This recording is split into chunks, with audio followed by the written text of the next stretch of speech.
Students, today we will study in this video indicators of a healthy life, indicators of social empowerment and human development index in India.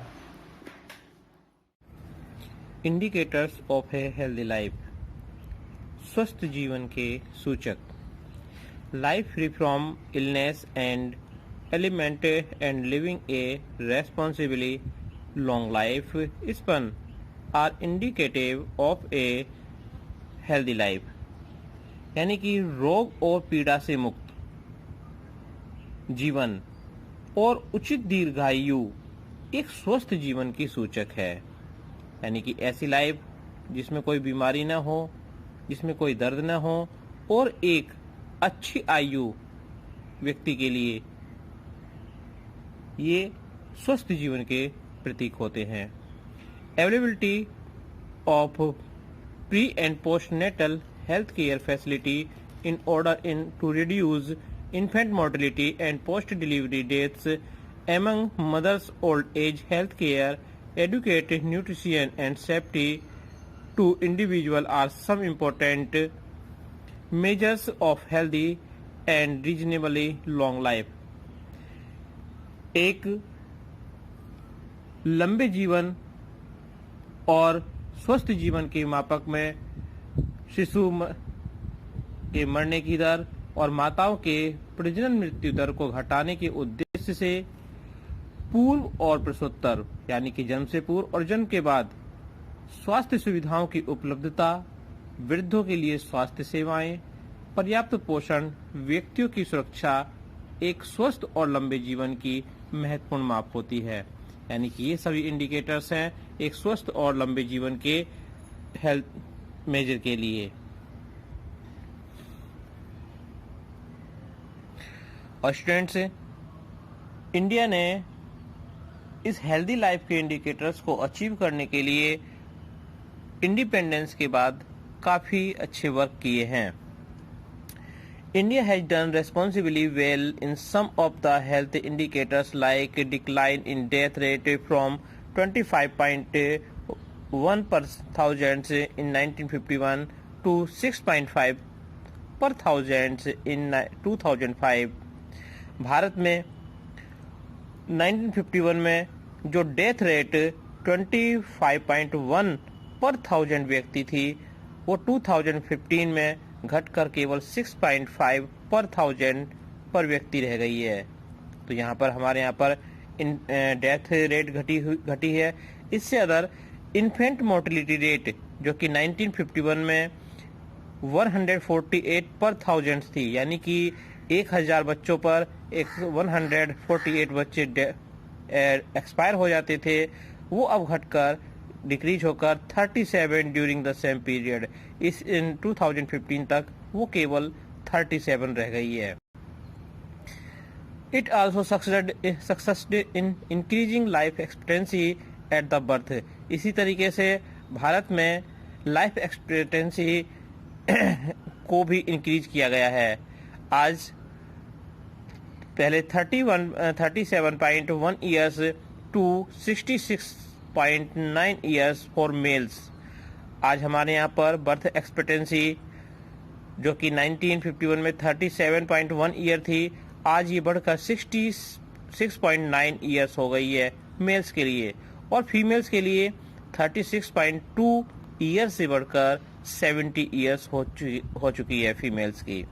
तो इस तरीके से students देखते हैं हम कि हमारे 1951 से डेथ रेट घटी है, इन्फेंट मोर्टेलिटी रेट घटी है, लाइफ एक्सपेक्टेंसी इंक्रीज हुई है। ये वास्तव में अपने आप एक ग्रेट अचीवमेंट है कि आज आज़ादी के बाद हमने 1951 से 2015 तक इनमें कैसे अचीवमेंट प्राप्त की हुई है। A lot needs to be done. Similarly, it has also done responsibly well in bringing down birth rate from 40.8% to 20.8 during the same years। और हमने इसी सेम ईयर्स में यानी कि 1951 में हमारी बर्थ रेट 40.8% थी, यानी हमारी जनसंख्या 40.8% की स्पीड से बढ़ रही थी। 2015 में हमारी बर्थ रेट 20.8% रह गई है। इसमें हमने बर्थ रेट में बहुत कमी की है, और ये इंडिया जैसे एक लार्ज पॉपुलेशन स्टेट कंट्री के लिए बेहद जरूरी भी है और अच्छी बात है। लेकिन इसके बावजूद भी इंडिया की जनसंख्या बहुत ज़्यादा है, तो इसलिए आज हमें but it still is much higher than many developed country, लेकिन आज हमें इसको और कम करने की ज़रूरत है। आज हमें अपनी बर्थ रेट और डिक्रीज करने की आवश्यकता है। हमारी बर्थ रेट बहुत से विकसित देशों से डेवलप्ड कंट्री से आज भी बहुत ज़्यादा है, इसलिए इसको और कम करने की आवश्यकता है। The situation is more alarming when seen in the context of gender-specific and rural and urban health indicators. Students, यदि हम जेंडर के फेवर में देखें, यानी लिंग विशिष्ट और ग्रामीण व नगरीय स्वास्थ्य सूचकों के संदर्भ में देखें, तो ये स्थिति और चिंताजनक हो जाती है, क्योंकि हमारे यहाँ पर जेंडर और रूरल और अर्बन हेल्थ जो है उसमें आज भी बहुत कुछ करने के लिए रह गया है, उसमें बहुत ही कमी हमें देखने के लिए मिलती है। India has recorded declining female sex ratio. India में आज भी फीमेल सेक्स रेशो यानी कि लिंगानुपात घट रहा है। The findings in of 2011 census of India are very disturbing, particularly in case of the child sex ratio between 0 to 6 age groups. अगर हम 2011 के सेंसस की स्टडी करें तो इसमें 0 से 6 एज ग्रुप के बच्चों में हम देखते हैं कि फीमेल का सेक्स रेशो डिक्रीज हो रहा है, घट रहा है, यानी लिंगानुपात घट रहा है। The other significant features of the report are with the expectation of Kerala. यहाँ केरला एक अपवाद है, केरल की स्थिति को छोड़ते हुए बाकी अदर स्टेट्स में हमारा सेक्स रेशो हमें घटता हुआ दिखाई दे रहा है। The child sex ratio has declined in the states and it is most alarming in the developed states of Haryana and Punjab, where it is below 850 female children per 1000 male children. 850। और यह situation, यह घटता हुआ sex ratio और भी चिंता का विषय उन डेवलप्ड स्टेट में बन जाता है, जैसे कि पंजाब, हरियाणा, जहां पर सेक्स रेशो बहुत ही कम है, 850 फीमेल्स का है, यानी कि 1000 मेल चिल्ड्रन पर केवल 850 ही फीमेल चिल्ड्रंस हैं। ये बहुत डिफरेंस है सेक्स रेशो में। What factors are responsible for it? इसके लिए कौन से फैक्टर्स जिम्मेदार समझ सकते हो आप students? It is the social attitudes and scientific methods of sex determination. इसके पीछे रीजन हमारे सोशल एटीट्यूड्स, यानी हमारा समाज का बिहेवियर, हमारा समाज की सोच है। हमारे समाज में आज भी बहुत से वर्गों में लड़कों को लड़कियों से ज़्यादा वरीयता दी जाती है, और माँ बाप लड़कियों से ज़्यादा लड़कों की इच्छा करते हैं कि घर में लड़के पैदा हों। इसी के पीछे हमारा साइंटिफिक मेथड्स भी है। आज से सेक्स रेशो कम होने में आज डिफरेंट टाइप की फैसिलिटीज, अल्ट्रासाउंड वगैरह हो गई हैं, जिससे जन्म से पहले ही माँ बाप जान लेते हैं कि जो न्यू बेबी आने वाला है वो मेल है या फीमेल है, और उस जानने के बाद उसको वो डिस्करेज करा देते हैं। तो इसके पीछे हमारी साइंस भी जिम्मेदार है, जिसका हमने गलत इस्तेमाल शुरू कर दिया है इस फेवर में। इंडिकेटर्स ऑफ सोशल एम्पावरमेंट, यानी कि सामाजिक सशक्तिकरण के सूचक। Development is freedom. Students, development क्या है? डेवलपमेंट फ्रीडम है, आज़ादी है, आज़ादी ही डेवलपमेंट है। तो ये फ्रीडम किससे फ्रीडम? फ्रीडम फ्रॉम हंगर, भूखमरी से आज़ादी। पॉवर्टी गरीबी से आज़ादी, सर्विट्यूड दासता से आज़ादी, बाउंडेज बंधुताकरण से आज़ादी, इग्नोरेंस अज्ञानता से आज़ादी, इलिटरेसी अशिक्षितता से आज़ादी and many other forms of domination is the key of human development. तो इन सभी चीज़ों से आज़ादी का मिलना ही आज़ादी ही डेवलपमेंट की चाबी यानी की कही जाती है। यदि इन सब चीज़ों से हमें आज़ादी मिल जाए तो हम डेवलप हो जाएंगे, यही डेवलपमेंट की है। Freedom in real sense of the term is possible only with the empowerment and participation of the pupil in the exercise of the capabilities and choice in the society। Students, वास्तविक अर्थों में मुक्ति यानी आज़ादी तभी संभव है जब लोग समाज में अपने पूरे सामर्थ्य से, अपने पूरी विकल्प, अपनी पूरी चॉइस के साथ, अपनी पूरी चॉइस को प्रयोग करते हुए एम्पावरमेंट और अपनी पार्टिसिपेशन यानी अपनी सशक्त हों और अपनी प्रतिभागिता को समाज में निभाएं, तो वह डेवलपमेंट कहलाएगा। Access knowledge about the society and environment fundamental to freedom, यानी कि समाज और पर्यावरण के बारे में ज्ञान तक पहुंच ही मुक्ति का मूल आधार है। यानी कि जब तक हम समाज में अपने इन्वायरमेंट और सोसाइटी की नॉलेज नहीं पालेंगे तब तक हमें डेवलपमेंट नहीं कर पाएंगे। तो इस टाइप से स्टूडेंट्स ज्ञान ही मुक्ति का रास्ता है। और ये ज्ञान कहाँ से मिलेगा? लिटरेसी से, साक्षरता से। Literacy is the beginning to access to such a world of knowledge and freedom. और यह ज्ञान और ये आज़ादी हमें मिलेगी लिटरेसी से, साक्षरता से। जब हम साक्षर हो जाएंगे, हमें ज्ञान हो जाएगा, हमें नॉलेज हो जाएगी, और तभी हम सही मायने में इन सारी चीज़ों से, जिसको हमने अभी नाम लिया था, आज़ादी पाएंगे, फ्रीडम मिलेगी, और उस फ्रीडम के साथ जैसे हम डेवलप्ड होते चले जाएंगे। तो स्टूडेंट्स, हमने जाना कि डेवलपमेंट की वास्तविक की लिटरेसी है, यानी साक्षरता है। और इंडिया में लिटरेसी दर काफ़ी इंक्रीज हुई है। 2011 के अकॉर्डिंग हम देखते हैं कि इंडिया में लिटरेसी दर टोटल 74.04% है, और इसमें फीमेल की लिटरेसी रेट 65.46% है। यदि हम कुछ राज्यों को देखें, नॉर्थ इंडिया के आपके हिमाचल प्रदेश, पंजाब, चंडीगढ़, उत्तर प्रदेश, हरियाणा, न्यू दिल्ली, तो इनकी टोटल लिटरेसी रेट आपकी इंडिया की टोटल लिटरेसी से ज़्यादा है, और इनकी फीमेल लिटरेसी भी इंडिया की जो एवरेज फीमेल लिटरेसी रेट है उससे ज़्यादा है। यहाँ आप देख सकते हैं हिमाचल प्रदेश की टोटल लिटरेसी रेट 83.78% और फीमेल्स की 76.6% है। यहीं पंजाब में 76 और फीमेल्स की 71। इस तरीके से आप उत्तराखंड, हरियाणा, एनसीए ऑफ दिल्ली की देख सकते हैं।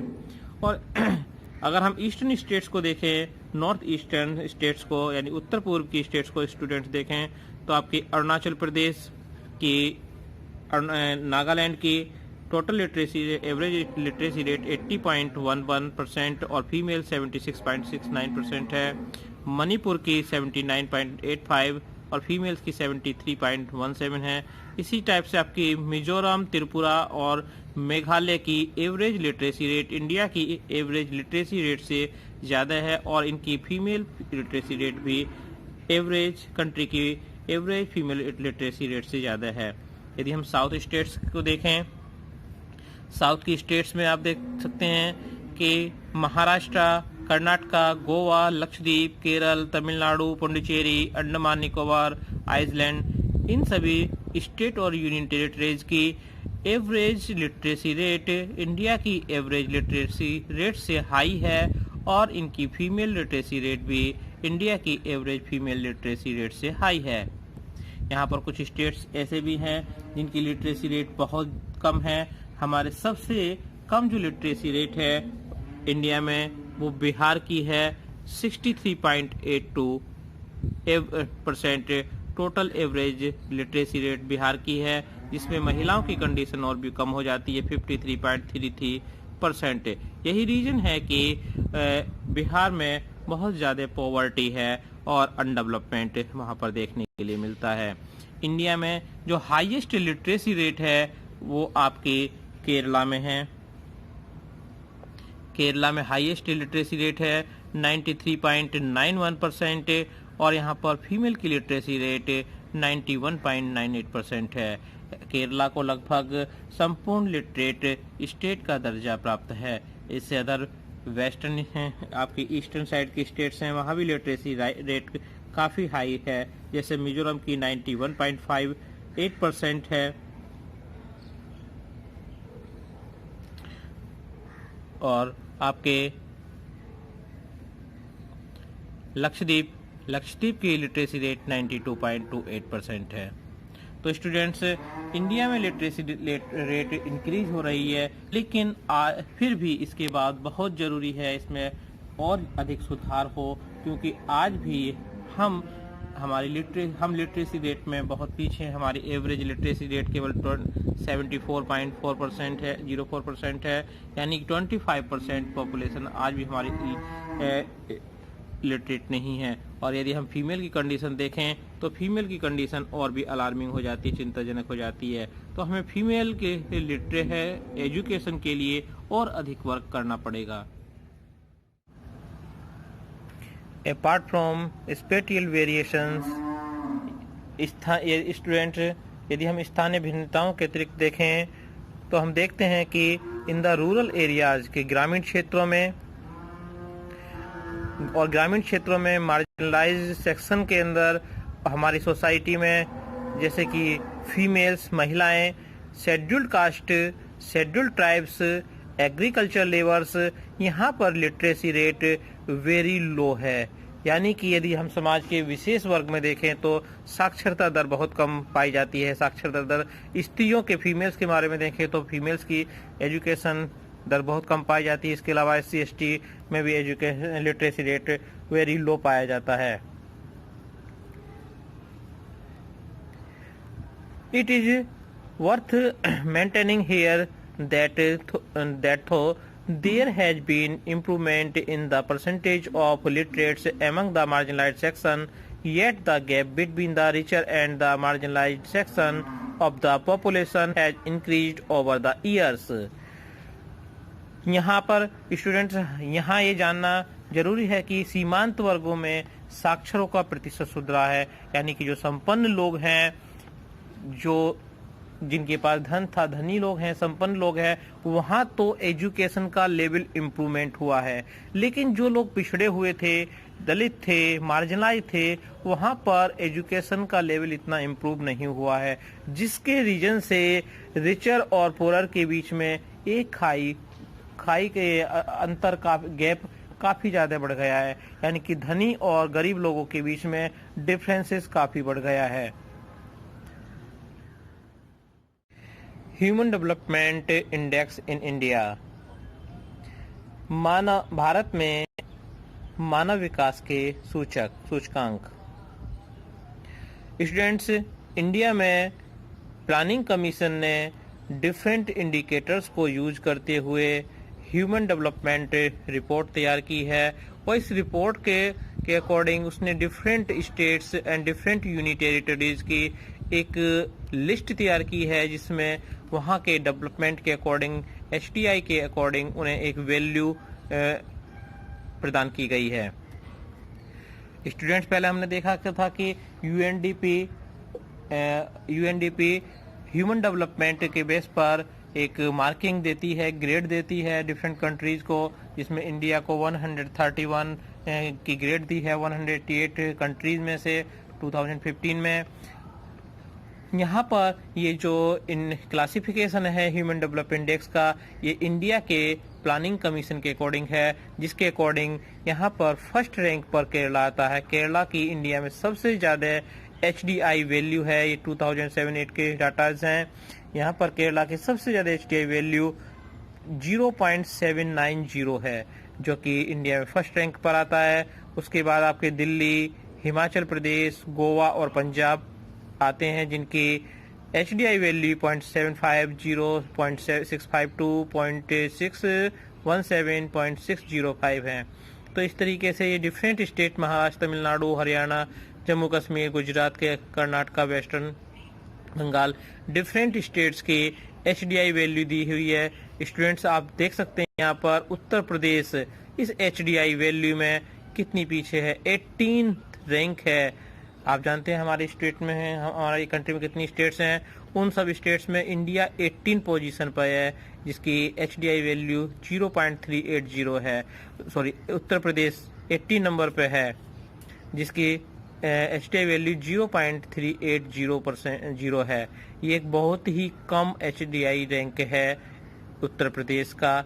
इसके पीछे यहाँ पर रीजन है पॉवर्टी, अनएम्प्लॉयमेंट। इसी टाइप से आप बिहार की देख सकते हैं, बिहार की सिचुएशन और यूपी की सिचुएशन से खराब है। इसकी HDI वैल्यू 0.367 है और 21 रैंक पर है। छत्तीसगढ़ और भी बैकवर्ड है इस मेजरमेंट से। इसकी HDI वैल्यू 0.358 और ये 23 रैंक पर है। तो स्टूडेंट्स, हमारे प्लानिंग कमीशन भी डिफरेंट इंडिकेटर्स को लेकर इनकी इंडिया के डिफरेंट स्टेट्स की HDI यानी ह्यूमन डेवलपमेंट इंडेक्स की वैल्यू बताता है, जिसके अकॉर्डिंग ये टेबल दी हुई है। और हमने देखा कि छत्तीसगढ़ 23 रैंक पर, यूपी 18 रैंक पर और केरल फर्स्ट रैंक पर है। स्टूडेंट्स, एक ही कंट्री के अंदर डिफरेंट स्टेट्स की HDI वैल्यू में इतना डिफरेंसेस क्यों है? कुछ स्टेट्स इतने ज़्यादा डेवलप्ड हैं और कुछ स्टेट इतने बैकवर्ड हैं, ऐसा क्यों है? इसके पीछे रीजन है, there are several social, political, economic and historical reason for such states affairs. इन स्टेट्स के पीछे कुछ सामाजिक, राजनीतिक, आर्थिक और ऐतिहासिक कारण हैं, जिनकी वजह से हम देख सकते हैं कि कुछ स्टेट्स की HDI वैल्यू ज़्यादा अधिक हो गई है और कुछ की स्टेट्स की बहुत कम है।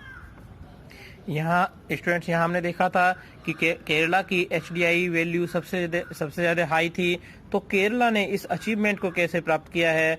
Kerala is able to record the highest value in the HDI largely due to the impressive performance in achieve near 100% literacy। Kerala की जो HI वैल्यू इतनी हाई रैंक पर पहुंची है, केरला ने इसको लिटरेसी के जरिए प्राप्त किया है। केरल में हमने देखा कि 100% लगभग 100% लिटरेसी रेट थी। जब लोग साक्षर हो जाते हैं तो उनमें योग्यता डेवलप होती है, रोजगार के अवसर उनके लिए अधिक होते हैं, अच्छे रोजगार मिलते हैं, जिससे उनकी गरीबी दूर होती है और डेवलपमेंट होता है। तो ये लिटरेसी मेन रीजन रहा है केरल के लिए, हाई HDI के लिए। इससे अगर हम कुछ स्टेट देखें कि जैसे कि आपके बिहार, मध्य प्रदेश, उड़ीसा, आसाम, उत्तर प्रदेश, जहां पर लिटरेसी रेट बहुत ही वेरी लो है, इस रीजन से वहां पर उनकी HDI वैल्यू भी बहुत कम है। State showing higher total literacy rates have less gaps between the male and female literacy rate. और हम देखते हैं कि इन स्टेट्स में मेल और फीमेल्स का लिटरेसी रेट में भी डिफरेंसेस बहुत ज़्यादा है। इसी रीजन से इन स्टेट्स की HDI वैल्यू भी बहुत कम है। ये स्टेट्स लिटरेसी न होने की वजह से डेवलपमेंट नहीं कर पाए हैं। Apart from educational attainment, the levels of economic development to play significant impacts of HDI। यानी कि शैक्षिक उपलब्धियों के अतिरिक्त, यानी लिटरेसी रेट के अतिरिक्त आर्थिक विकास, इकोनॉमिक डेवलपमेंट भी मानव सूचकांक पर एक सार्थक प्रभाव डालता है। स्टूडेंट्स, लिटरेसी के बाद आपका इकोनॉमिक डेवलपमेंट भी HDI वैल्यू को इफेक्ट करता है। Economically developed states like Maharashtra, Tamil Nadu and Punjab and Haryana have higher value of HDI as compared to the states Chhattisgarh, Bihar, Madhya Pradesh etc। हम यहाँ देख सकते हैं कि इकोनॉमिकली डेवलप्ड स्टेट जैसे कि महाराष्ट्र, तमिलनाडु, पंजाब और हरियाणा, जिनकी एचडीआई वैल्यू अधिक है। इनकी एचडीआई वैल्यू छत्तीसगढ़, बिहार और मध्य प्रदेश जैसे अनडेवलप्ड स्टेट से ज्यादा है, जिनकी इकोनॉमिक कंडीशन अच्छी नहीं है। तो इकोनॉमिक डेवलपमेंट भी एचडीआई वैल्यू को इंक्रीज करता है। Regional disparities and social disparities which developed during the colonial period continue to play an important role in the Indian economy, polity and society. Students, literacy और economy के अतिरिक्त हमारे यहाँ पर कॉलोनी पीरियड में अर्थात उपनिवेश काल में विकसित प्रादेशिक विकृतियाँ, जो क्षेत्र वाइज जो विषमताएं उत्पन्न हो गई थी, अब भी भारत की अर्थव्यवस्था को, यहाँ के राजतंत्र को और यहाँ के समाज में महत्वपूर्ण भूमिका निभा रही है। अर्थात इनके हमारे ह्यूमन डेवलपमेंट पर इनका आज भी हमें असर देखने के लिए, प्रभाव देखने के लिए मिलता है। The government of India has made concern effort to institutionalize the balanced development with its main focus of social distributive justice through plan development. हालांकि भारत सरकार ने नियोजित विकास के माध्यम से संतुलित विकास के लिए इन सबको संतुलित विकास के लिए सम्मिलित प्रयास किए हैं, लेकिन it has made sufficient achievement in most of the fields but these are still below the desired level. लेकिन भारत सरकार द्वारा किए गए ये प्रयास भी, ये उपलब्धियां भी वांछित स्तर से अभी बहुत कम हैं। यानी कि हमें और ज़्यादा प्रयास करने की ज़रूरत है और ज़्यादा कोशिश करने की ज़रूरत है, ताकि इंडिया के पीपल्स का जो डेवलपमेंट लेवल है, जो एचडीआई रैंक है, उसको इम्प्रूव किया जा सके और भारत में रहने वाले सभी लोगों की जो लाइफ है, एक अच्छी लाइफ उन्हें मिल सके।